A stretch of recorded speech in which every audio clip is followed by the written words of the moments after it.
In this video, I will show you how to add credit or debit card to Taobao Chinese shopping app for easy payment of your goods to any store on Taobao Chinese shopping app. Let me show you how. Open up your Taobao app. And the next thing you want to do right here is to simply go ahead and make sure you click on here, account, and it's going to take you right here. Next thing you want to do right here is to simply click on wallet.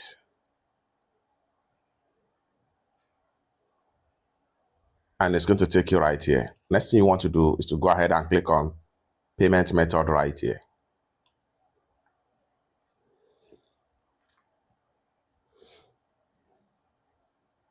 That's going to take you right here. Then go ahead and click on add now.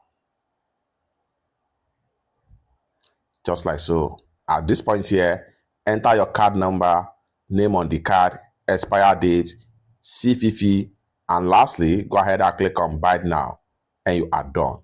It's that simple. For more useful tutorial, tips and tricks on how to source and ship products with Taobao, consider to subscribe. Thank you so much for watching, and I hope to see you in my next video. Bye for now.